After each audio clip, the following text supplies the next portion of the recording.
diria que o presente no Brasil, em diversos campos, e não estou me referindo apenas a um poder, o Brasil está dando respostas erradas a perguntas certas.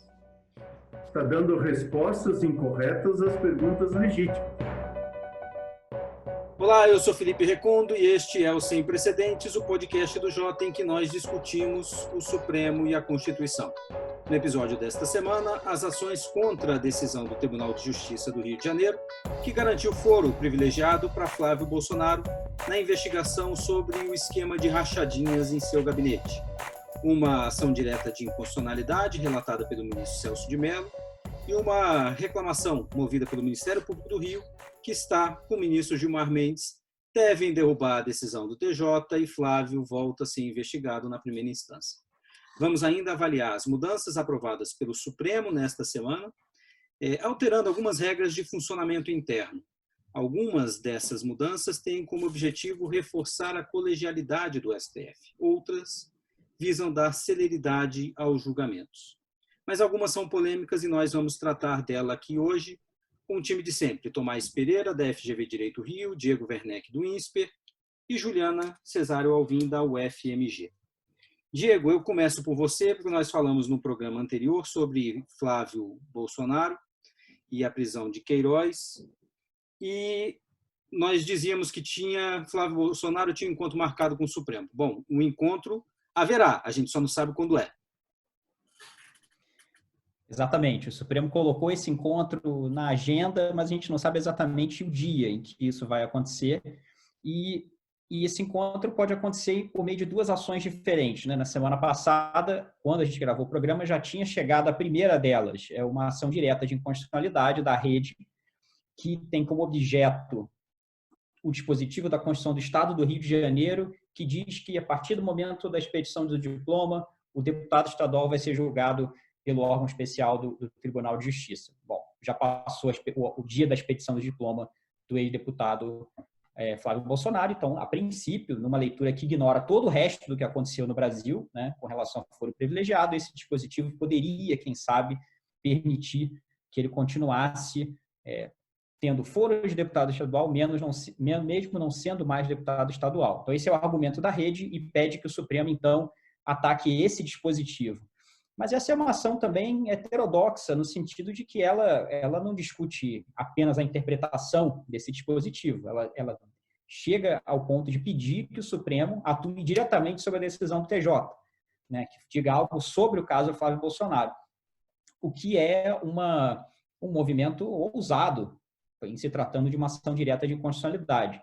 Por outro lado, a reclamação do Ministério Público do Rio de Janeiro, né, proposta pelo Procurador-Geral de Justiça, ela aí foca especificamente na decisão do TJ, apontando o que a gente já tinha discutido na semana passada. Essa é uma decisão que vai contra o entendimento do Supremo em vários níveis, contra o que o Supremo decidiu em 2018, restringindo o foro privilegiado, contra o que o Supremo decidiu em 2004, 2005, que também falamos no programa passado, segundo a maioria de ministros, tentar expandir o foro para além da presença no cargo seria algo constitucionalmente suspeito, digamos assim, provavelmente inconstitucional.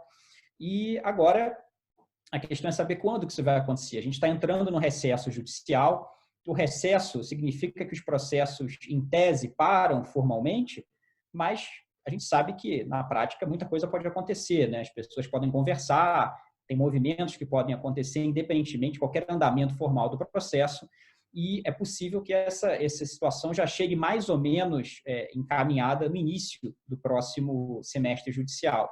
Agora, como você falou, o fundamental é quando, porque as decisões com relação ao caso Flávio Bolsonaro, incluindo com relação a réus que podem estar presos, né, como é o caso do Queiroz, passa para o órgão especial do Tribunal de Justiça. Mas aí, Felipe, só pontuar uma coisa especificamente com relação à reclamação do ministro Gilmar Mendes, é uma posição interessante para o ministro, porque interessante para a gente observar, na verdade, porque o ministro Gilmar Mendes, tanto naquele caso de 2004, 2005, quanto em 2018, ele sempre adotou posições distantes da maioria no sentido de que ele via com reservas tentativas de restringir o foro privilegiado, com uma preocupação recorrente de que o foro ampliado dá uma certa segurança para quem está no cargo, de que não vai sofrer perseguições políticas uma vez que saia do cargo. Essa tem sido uma bandeira recorrente do ministro Gilmar Mendes, mas a reclamação, né, se a gente for entender ela no sentido mais estrito, ela não pede a ele que dê a posição dele sobre esse tema. Pede a ele que reconheça, ele e o tribunal, mas ele como relator, que reconheça qual a posição que o tribunal já afirmou sobre esse tema. Então, é um caso que me parece que, ainda que ele tenha, né, no passado, expresso reservas quanto a restrições do foro privilegiado, me parece que essa pergunta colocada dessa forma, acho que há uma tendência de imaginar que a resposta vai ser reconhecer que o Supremo já decidiu sobre esse tema. Juliana, queria ouvir você, e aí só lembrando, Diego, o ministro Gilmar já adiantou que vai decidir isso colegiadamente, portanto, nenhuma decisão vai vir, mesmo que fosse no recesso. Juliana, queria ouvir você também sobre o caso Flávio Bolsonaro e essa definição do Supremo sobre o foro dele. Olá, Recondo, Tomás, Diego. O Diego apontou esse elemento do tempo, né, para essa ação. A gente já tinha falado disso na semana passada, e o tempo ele é bastante importante, como o Diego estava indicando, para a defesa do Flávio e dos envolvidos nesses supostos esquemas, né, do senador Flávio Bolsonaro. Mas é interessante pensar também na dimensão de tempo para dentro do Supremo, né? A gente já vinha conversando, esse caso não parece ser um caso difícil, à luz da jurisprudência do Supremo. Inúmeras vezes os ministros se valeram de decisões monocráticas por diversas razões. Uma delas poderia ser que isso é uma jurisprudência que está assentada no Supremo. Mas o ministro Gilmar Mendes optou por não conceder essa decisão monocrática. Ele também está jogando com o tempo. Ele preferiu adiar esse julgamento para um momento em que ele pudesse julgar colegiadamente. E aí a gente pensa o que está por trás disso, né? Parece que ele quer, talvez, reforçar a sua decisão com uma voz colegiada. Como a gente sabe, essa reclamação vai ser julgada na turma. É possível que ele tenha uma unanimidade nesse caso, né, restringindo o foro, e isso pode ser, essa voz una do tribunal pode reforçar o seu papel institucional, pensando numa certa disputa com os outros poderes e nesse conflito que muitas vezes é apontado entre judiciário, o Supremo, e o Executivo. Então, vai ser interessante observar também o que vai estar se passando no momento em que essa ação vai ser pautada. Qual vai ser a questão institucional ou posicionamento institucional entre esses poderes e de que maneira essa ação vai desempenhar um papel nisso. E aí, nesse sentido, parece uma opção de precaução levar essa reclamação para a turma e não decidir monocraticamente, sozinho, às vésperas de um recesso. Tomás, e você, o que destacaria desse assunto? Lembrando que a ADI, a gente falou bastante da reclamação, e a ADI está com o ministro Celso de Mello. O que você destaca?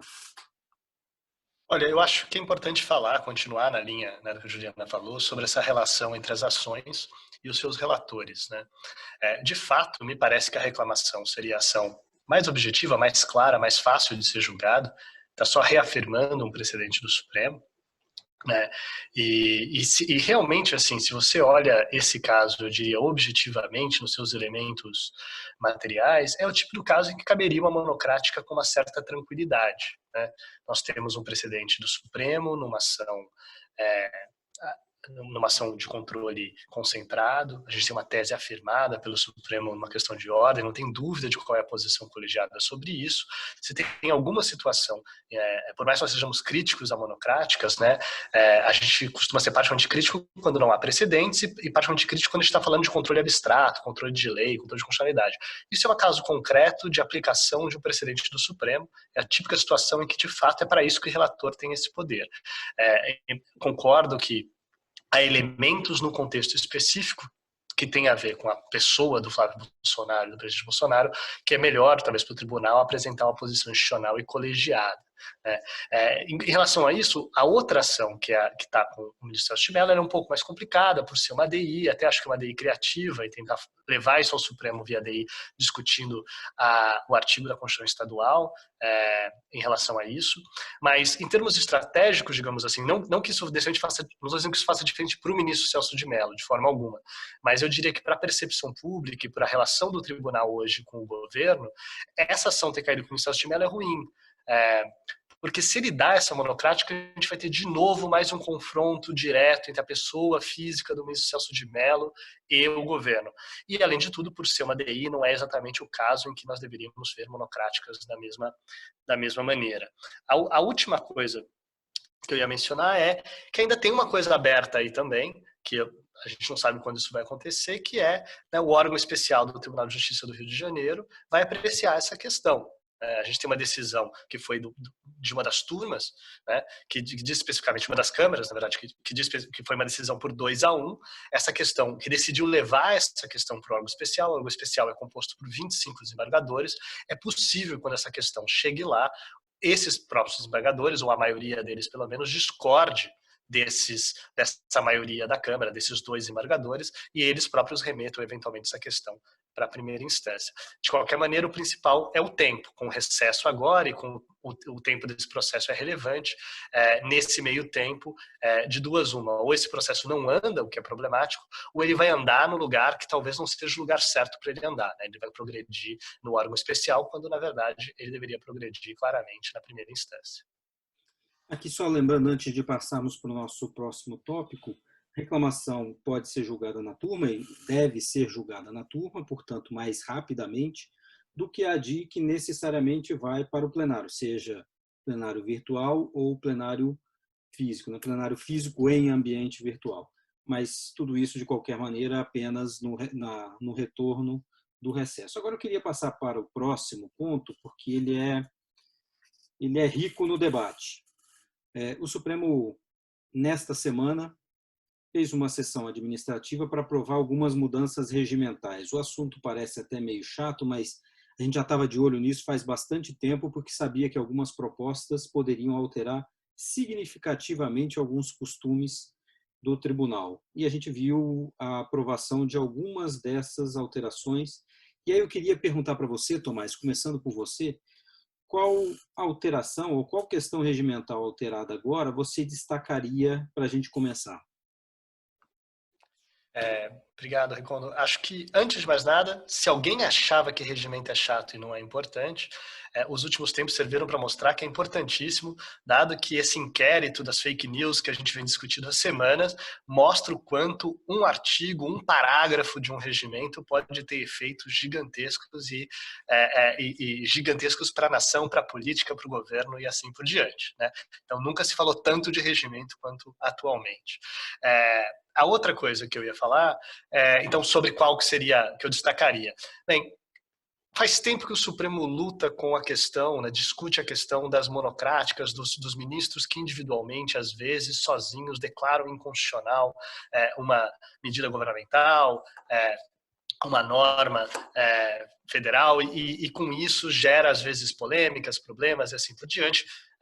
De que talvez o caso mais polêmico e famoso dos últimos tempos seja a nomeação do presidente Lula, mas certamente não é a única. A gente pode pensar até mais recentemente, também falando de nomeações, a nomeação do Ramagem, assim por diante, são situações que geram atrito, às vezes, com base no que um único ministro tenha feito, né? E pensando nisso, nesse problema, o ministro Marco Aurélio, isso já vinha sendo divulgado na imprensa, ele fez uma proposta, né, para deixar claro que ele queria acrescentar as competências do plenário, ou seja, dizer que apenas o plenário teria o poder para apreciar pedido de tutela de urgência quando envolvido ato do poder executivo ou legislativo praticado no campo da atuação precípua, né? O que isso significa?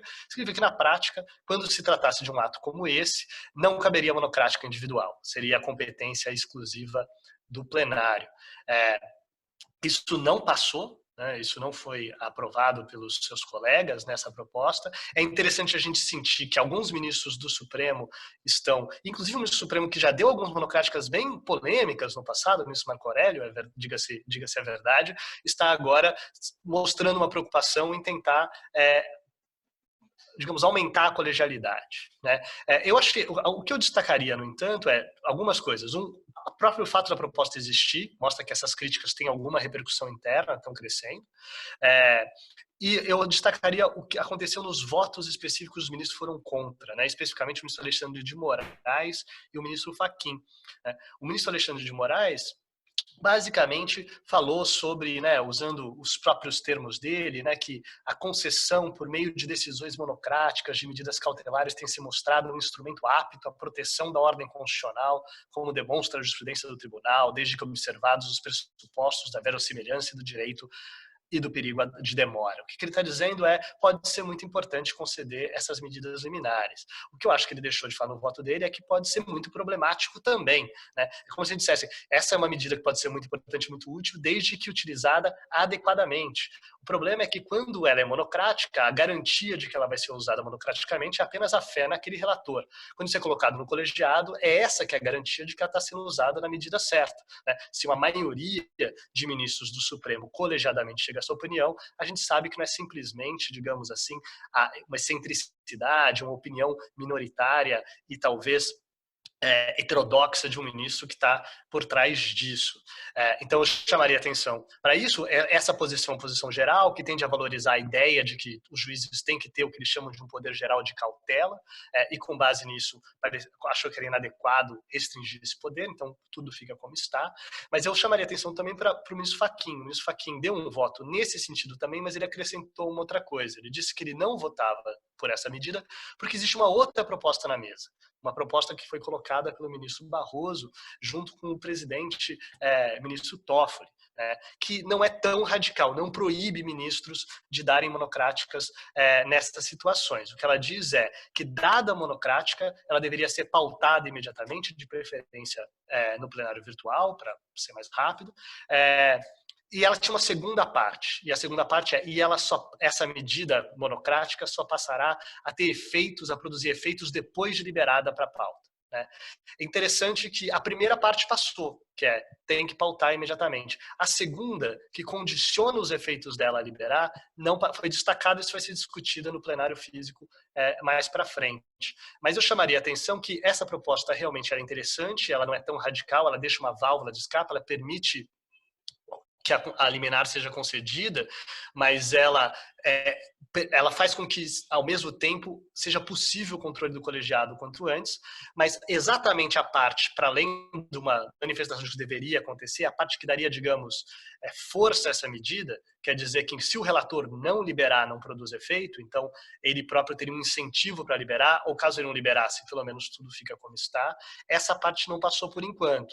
E eu diria que essa proposta do ministro Toffoli e do ministro Barroso passar sem essa segunda parte, basicamente tudo ficar como está. Afinal de contas, todas as monocráticas já são dadas a referendo no plenário, ou seja, e já existe uma posição, uma orientação de que sejam liberadas para o plenário. O problema é mesmo o fato de que o relator que concede a liminar também tem controle sobre quando esse plenário vai ter controle sobre a própria liminar que ele concedeu. Então, acho que seriam o meu destaque de hoje. Diego, você, sobre essa alteração, sobre essas alterações nas decisões monocráticas, o que você avalia dessa mudança? Primeiro, reforçando o ponto que o Tomás levantou, quanto um ponto muito positivo de uma atitude dos ministros de puxarem esse tema para si.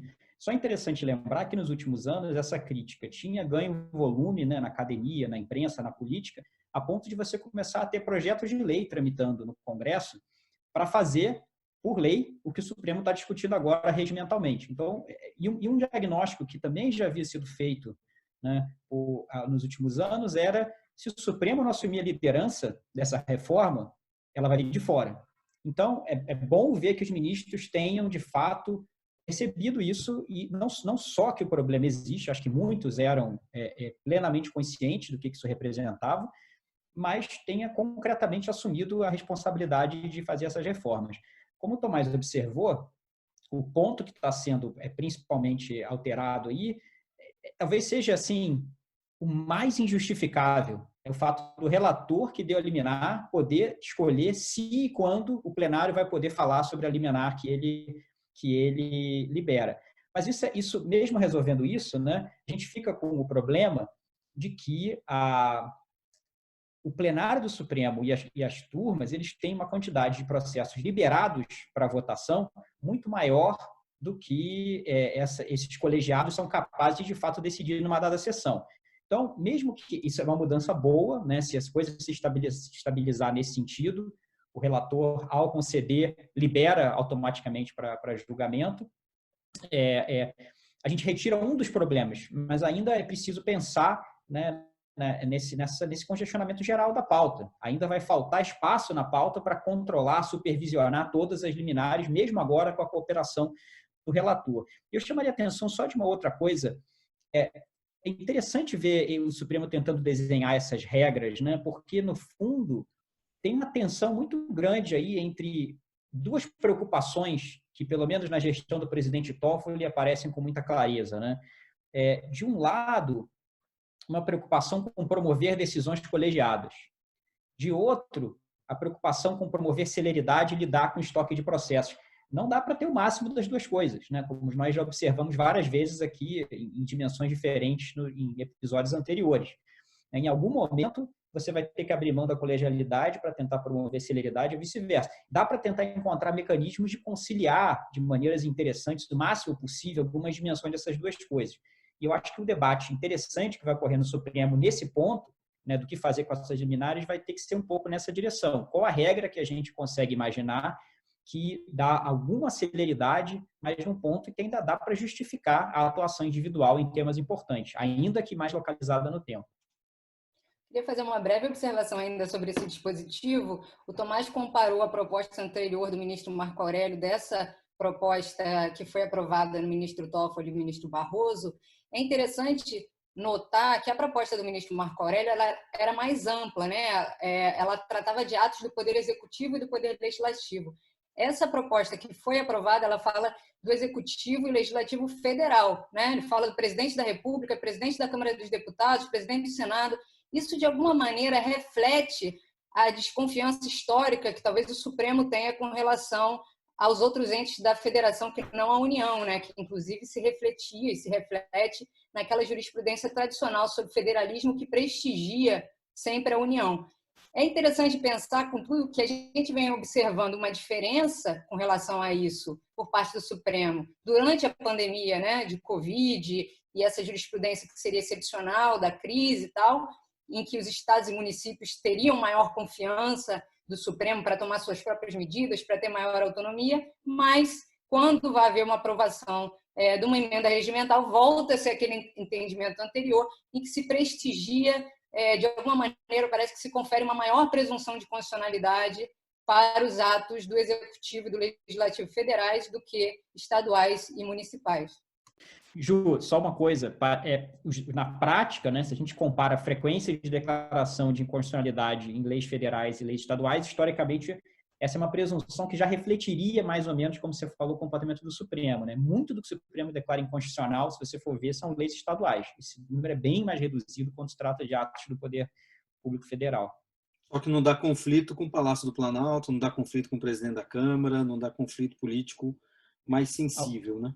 Ao contrário, às vezes até atende, muitas vezes, a demandas, né, de poder central disciplinar os outros estados. Exatamente. Não, e assim, não sei se não dá conflito mais sensível, mas não dá conflito com o vizinho ali, né? Então, já alivia. Já está em outra cidade, não né? Só vizinho, vizinho, não está em outra cidade, outro estado, né?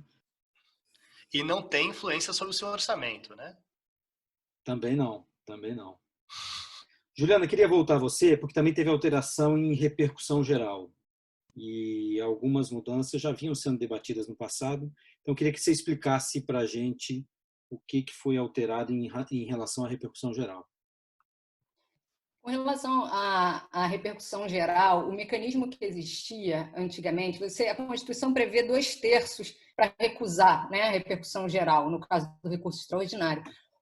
Funcionava da seguinte maneira no ambiente eletrônico. Quando um ministro não votava, era considerado que ele via a repercussão geral no caso. Então, tinha uma presunção de repercussão geral nos casos em que havia abstenção, né, que algum ministro não se manifestava dentro do prazo previsto. Isso já era bastante criticado, algumas pessoas, inclusive, apontavam a inconstitucionalidade desse dispositivo, até porque, levando em conta, você não poderia presumir um voto que não foi dado.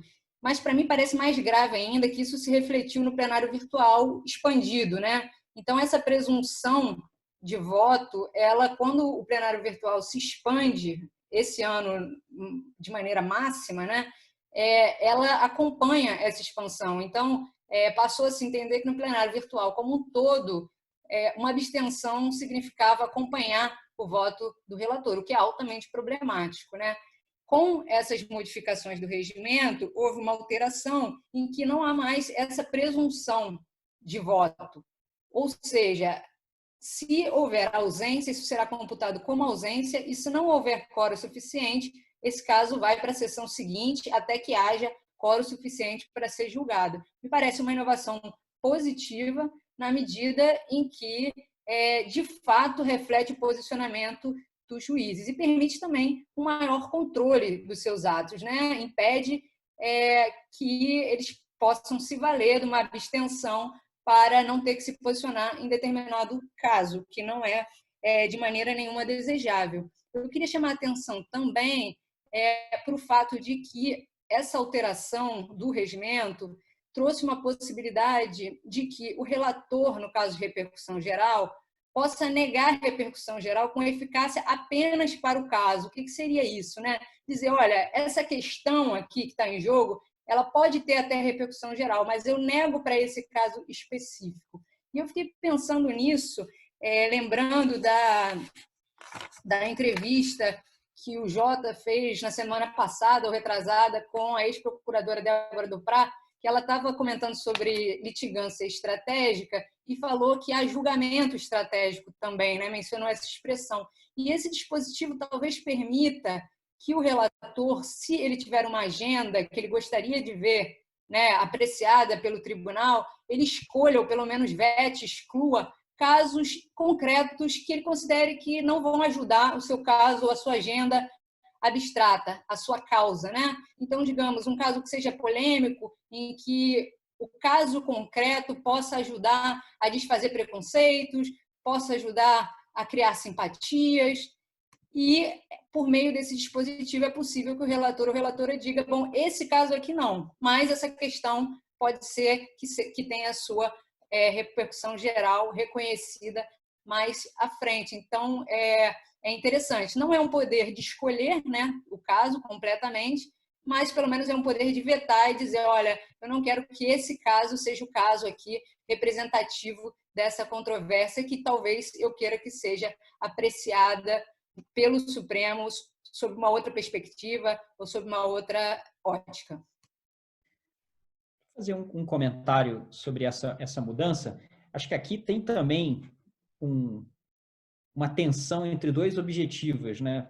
A Juliana mencionou como é desejável você evitar a abstenção, para que o ministro possa assumir responsabilidade pela posição, seja pelo sim ou pelo não. Além disso, você também quer evitar a obstrução. Você quer evitar que os ministros usem determinados poderes, inclusive o fato de que você precisa do voto dele, como acontece com pedido de vista, muitas vezes, para que um caso jamais seja julgado. Então é interessante pensar como é que essas regras lidam com essas duas coisas, porque, às vezes, se você força o ministro a falar alguma coisa, você cria o poder de obstrução. Então, ele pode não entregar o voto dele, ele poderia não aparecer na sessão, e tudo se isso é necessário para seguir adiante. Por outro lado, você evita a obstrução, permitindo que ele não faça nada, fique em silêncio, segue sem o voto dele. E a proposta, ela tenta também combinar as duas coisas, né? Tem um prazo, esse prazo, se não houver manifestação do ministro após esse prazo, fica registrado que ele não se manifestou, mas também tem um dispositivo dizendo que, se o voto dele for necessário para decidir a questão, você adia e espera para que ele possa se manifestar. Em tese, uma maneira de conciliar as duas coisas, mas a gente vai ter que esperar para ver como é que vai ser essa dinâmica, né? Se você, de fato, com que frequência os ministros vão ter o poder de simplesmente não falar nada e ficar atrasando a manifestação para impedir que aquela questão seja decidida. Então, também não tem muito uma regra que me parece resolver todos os problemas de uma vez.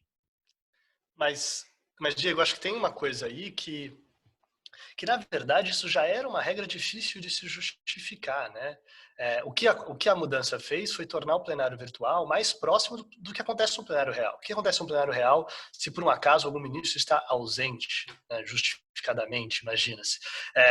Ele não está lá, ele não vota e a presença dele simplesmente é computada como ausente. E se por um acaso, mas se por acaso a presença dele for necessária, o voto dele for necessário para julgar aquela questão, geralmente se suspende o julgamento, se espera para pautá-lo numa próxima sessão quando tenha quórum, ou então se suspende o julgamento no meio e espera o seu retorno numa próxima sessão e assim por diante. No plenário virtual isso não acontecia, mas é ainda mais difícil de justificar isso no plenário virtual porque a gente está falando da presença numa sessão que dura lá 2 horas, 4 horas, numa tarde de um dia específico. A gente está falando de um plenário virtual que você pode acessar do seu computador de qualquer lugar do mundo e que um período que fica aberto por dias e dias e dias, né? E, inclusive, ainda menos justificado porque é uma questão praticamente simples, né? Em geral, pelo menos quando isso começou, a Juliana já falou da expansão do plenário virtual, mas quando isso começou, o que estava em jogo e o que está em jogo nessa questão específica é reconhecer há repercussão geral, não há repercussão geral. É uma questão binária, né? Existe uma questão constitucional, não existe uma questão constitucional. Uma questão binária, o mérito da ação em si não seria, ou pelo menos não era julgado no plenário virtual originalmente. Então, é muito difícil de você justificar por que o ministro não se manifesta em algo que é particularmente simples e que é praticamente fácil de se manifestar, né? Então, digamos, eu acho que tem uma adaptação aí pro normal, mas você tem razão. O que a gente tem de diferente agora é que o plenário virtual não serve mais só para isso. E conforme o plenário virtual não serve mais só para isso, as ausências dos ministros também têm significados diferentes e têm efeitos diferentes. Na linha do que a gente estava falando antes com relação à monocrática, né, que teve aquele trecho da emenda que foi destacado, que era sobre um prazo ou uma ideia de que automaticamente entraria numa pauta determinada. Nesse caso, existe esse mecanismo para evitar justamente que isso seja um veto que seja adiado indefinidamente, né? Esse dispositivo ele prevê que caso o quórum não seja atingido, vai automaticamente entrar na sessão seguinte. Então, claro, vai criando um ônus cada vez maior se aquele caso toda a sessão está lá e um ministro ou ministra não se manifesta. Eu acho que esse mecanismo é bom, né? Ele não diz apenas, olha, essa ausência vai ser computada e essa pessoa tem que votar em algum momento. Ela diz, tem que votar na próxima, não votou? Na próxima. Já coloca aquele caso ali automaticamente, evitando, talvez, ou mitigando esse risco. Esse é um ponto importante, né, que esse mecanismo específico de fazer entrar na próxima sessão tem a ver também, é a mesma solução que está sendo proposta, também foi objeto de destaque com relação a pedido de vista, né? Que sofre de um problema parecido com esse, com a transformação do processo físico para o processo digital, né? Algumas coisas que o Tomás falou também poderiam ser ditas há 10 anos, 15 anos, com relação a atraso de pedido de vista, né? Mas não precisa ter uma vista individual, todo mundo pode acessar o processo, por que precisa ter vista sucessiva? A gente também poderia dizer, poxa, é muito difícil justificar ficar 4 anos com o processo, né? Depois do seu colega já ter ficado 2 anos, já que você poderia ter acesso também, e, no entanto, acontecia. Então, eu acho que me parece que contar com o fato de que é difícil justificar em si ganha força se combinado com esses mecanismos de fato. É uma crítica, é um problema mais focado que aparece, toda semana, toda sessão você não está aparecendo. Tudo bem, mas a mera crítica em si, a criticabilidade em si, não me parece suficiente, como não foi com o pedido de vista. Mas eu não estou... eu acho que essa parece ser uma mudança boa, positiva. Eu acho só que tem que ver como é que ela vai interagir com a dinâmica. E sobre o pedido de vista, o que foi colocado em destaque é justamente o mecanismo que faria valer de uma forma mais eficaz o prazo que eles estão propondo agora, né? O prazo que foi proposto nessa mudança é de 30 dias, prorrogável uma única vez por 30 dias. E aí você se pergunta, dado que, né, se você observa o Supremo com frequência, você sabe que prazos para o Supremo não significam muita coisa, prazos regimentais, a não ser que aconteça algo automaticamente, né, depois desse prazo passar. Então, no caso, o que foi destacado era justamente o e daí, né? O pedido de vista foi segurado, está com o ministro por 60 dias, 30 mais 30. E daí? O que acontece? O prazo sempre existiu no regimento para pedido de vista e, historicamente, esse prazo é respeitado em um conjunto pequeno de casos, mas há muitos casos que esse prazo não é respeitado. E há um conjunto pequeno de casos em que ele não é respeitado por muito, né? Que os processos ficam anos com os ministros. Não é uma coisa super disseminada, mas acontece. Então, o que foi destacado no caso da mudança de pedido de vista é justamente o que seria decisivo para que esse prazo agora seja um prazo para valer. A ideia de que, uma vez que o prazo passe, algo acontece com aquele processo que não depende da vontade do ministro.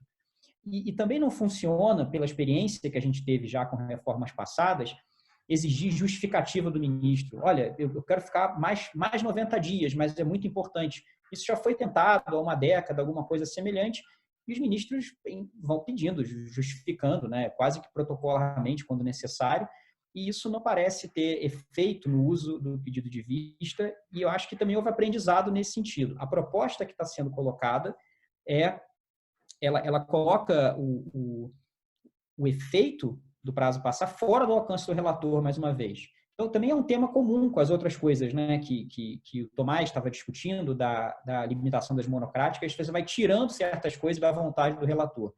Aquela reforma que o Tomás discutiu, ela tira a liberação da pauta, em caso de liminar, do poder do relator, a liberação para a pauta, e essa proposta do pedido de vista, se aprovada após o recesso, ela significaria que o ministro não tem escolha. Passou o prazo, volta, é liberado para a pauta também. Isso me parece um excelente sistema, um excelente arranjo, né?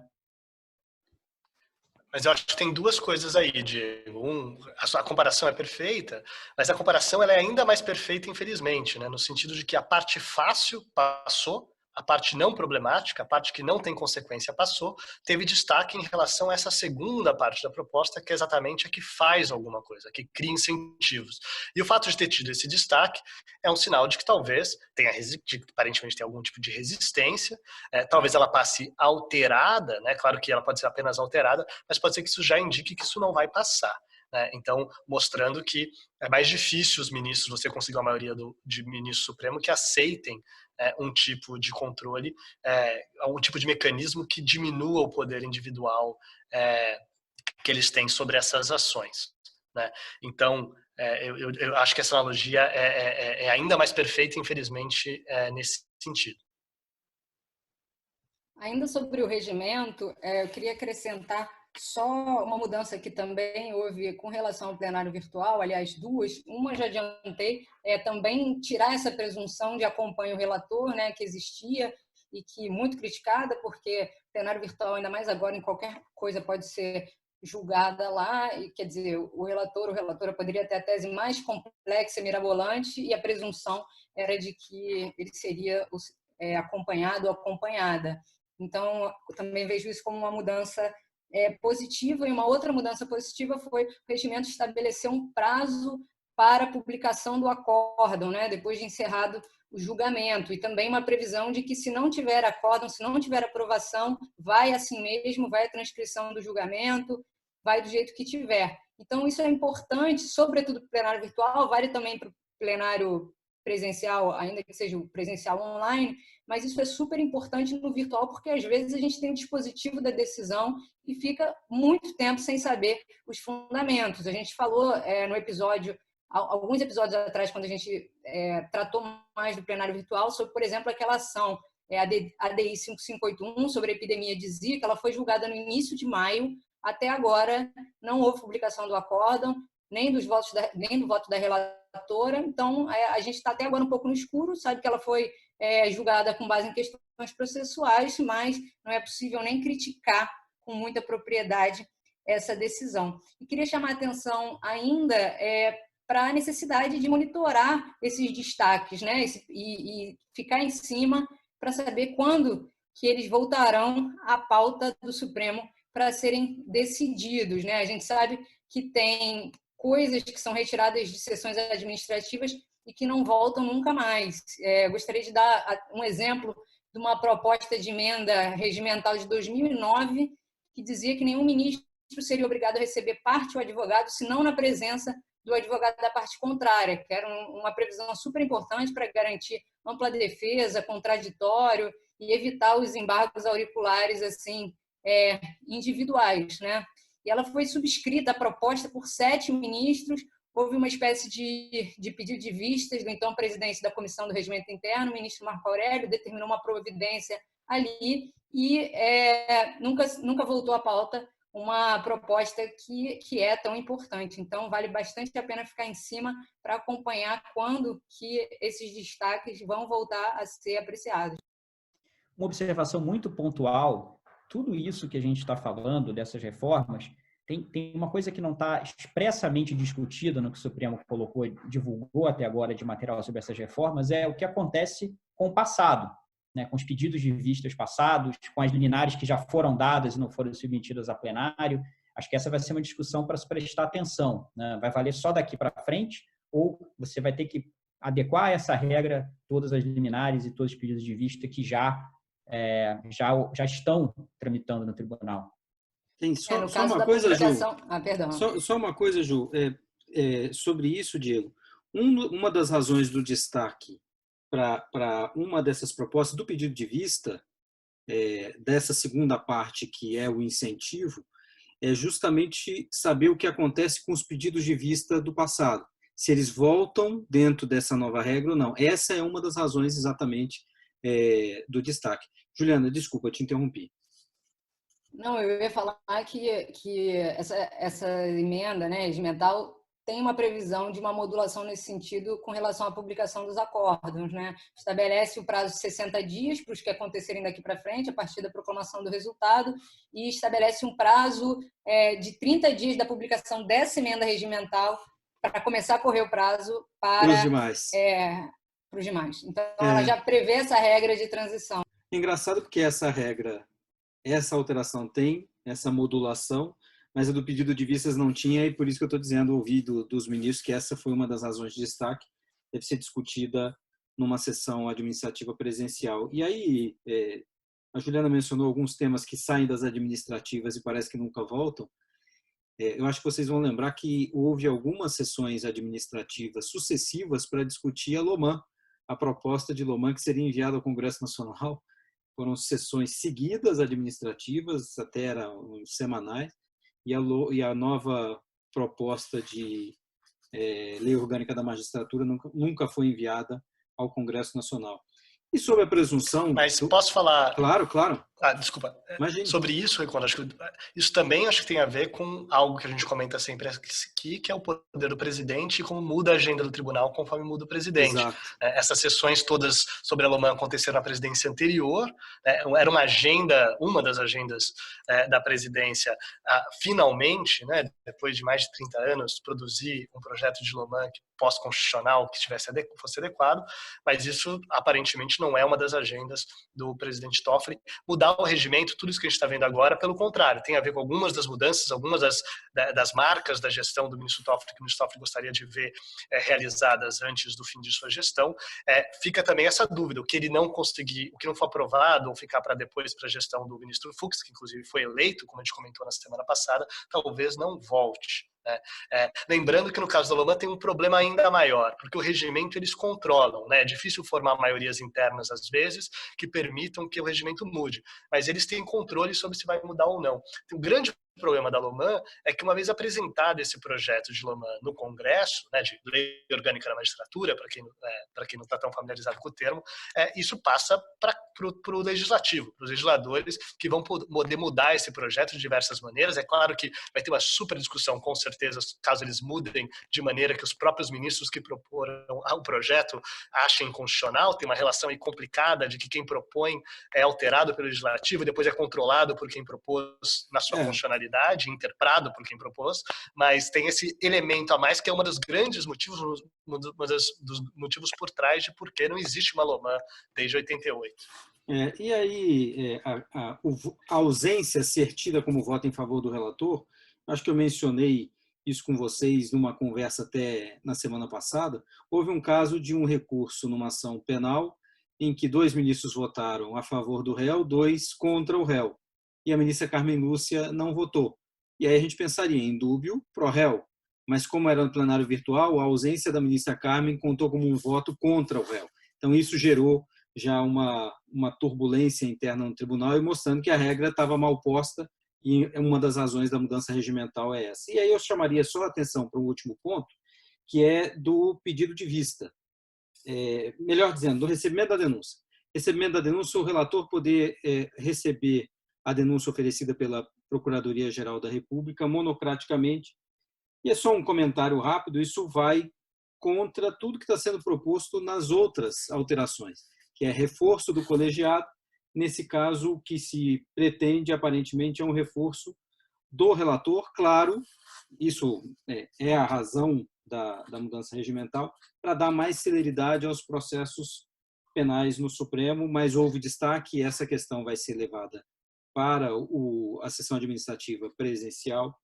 Vamos esperar para quando isso voltará. E aí eu queria, chegando aqui ao final do nosso programa, pedir para que vocês destaquem alguma decisão, personagem, alguma manifestação que houve no Supremo nesta semana. Eu posso começar só fazendo uma referência, uma autorreferência aqui, entrevista que o Jota publicou com o ministro Fachin, em que ele menciona algo que me deixou um pouco uma pulga atrás da orelha, que foi a percepção de que o Supremo sai desta crise percebendo que o plenário, que o colegiado é muito mais importante do que as individualidades e, por isso, um reforço do colegiado. Como se isso já não fosse uma percepção geral, e nós já falamos isso incontáveis vezes. Mas ele disse isso, o Supremo sai da crise com essa lição de que o colegiado é importante reforçar o colegiado no Supremo. E queria passar a palavra para a Juliana. Juliana, o que você destacaria dessa semana, alguma ou algumas decisões? Vou destacar 2 casos que foram julgados pelo Supremo, um em sede liminar que causou um alvoroço aí na comunidade do direito do trabalho, que foi uma liminar do ministro Gilmar Mendes, que a princípio foi recebida como suspendendo todas as ações trabalhistas, porque é uma ação em que se discute qual é o índice de correção monetária, se o IPCA ou a ATR devem incidir, qual dos dois, nas dívidas trabalhistas. E aí todos os tipos de dívida, e por isso que quase todas as ações trabalhistas envolvem essa discussão. Tradicionalmente, a Justiça do Trabalho vem aplicando o IPCA, inclusive porque a TR atualmente está zerada. Mas o Gilmar Mendes, com essa decisão, segundo disse um amigo meu, advogado trabalhista, deu férias para toda a advocacia trabalhista, suspendendo todos os processos, mas, diante dessa repercussão, ele veio a público esclarecer, dizendo que as execuções poderiam prosseguir e que apenas essa questão deveria ficar suspensa, e isso num contexto em que o TST já formou maioria e ia concluir um julgamento em prol da IPCA, que é essa mais benéfica aos trabalhadores. E um ponto que eu queria levantar com relação a esse caso é que ele vai colocar, e vai ser interessante observar, talvez o STF num dilema, porque, como eu já venho comentando e a gente já vem falando aqui, a jurisprudência trabalhista do Supremo é muito ruim, não é pró-trabalhador nos últimos anos, Inclusive, tem um artigo essa semana no Jota do Cristiano Paixão e do Ricardo Lourenço Filho, em que eles falam de ativismo judicial da destruição com relação aos direitos dos trabalhadores no Supremo, mas o Supremo tem sistematicamente entendido que a aplicação da RT é inconstitucional e decidiu isso numa decisão do ano passado sobre precatórios e numa decisão de pouquíssimos dias atrás sobre operações de crédito rural, dizendo que a RT ela é inconstitucional, a sua aplicação é inconstitucional. Então, o Supremo ele vai ter que lidar com essa encruzilhada aí, na decisão desse caso. Ele vai, enfim, vai ter que talvez não, certamente apresentar boas justificativas para lidar com essa questão. E um outro caso que eu queria destacar bem rapidamente é sobre um caso que foi decidido no colegiado que impede que o Brasil, o Estado brasileiro, expulse estrangeiro com filho no país. Esse é um caso importante porque envolve direitos fundamentais de estrangeiro, envolve a questão de cidadania, envolve o direito de criança e adolescente, mas eu trago ele também porque ele teve, de alguma maneira, não ser conectado a uma polêmica, que foi a edição da portaria 666, que previa a deportação sumária de pessoa perigosa para a segurança do Brasil, né, sem devido processo, que foi muito criticada e que foi editada naquela época, alguns dizem, né, como uma forma de intimidação ou voltada para o jornalista Glenn Greenwald. Então, é interessante que essa decisão, de alguma maneira, protege a situação dele, né, que é um estrangeiro com filhos no Brasil. Essa portaria 666, só lembrando, ela é objeto de uma ação no Supremo Tribunal Federal, mas essa ação não foi julgada. Esse caso que foi julgado é um outro caso sobre outra pessoa, mas afeta essa situação também. Diego, você, o que você destacaria? Felipe, quando você falou que ia fazer uma autorreferência, uma autopromoção, eu fiquei preocupado de, mais uma vez, você falar do que eu ia falar. Mas o evento que eu ia destacar essa semana é essa série de seminários, webinários que eu e você estamos organizando, a parceria entre o Jota e o INSPER, fazendo um balanço crítico do legado e da trajetória da influência do ministro Celso de Mello no Supremo Tribunal Federal.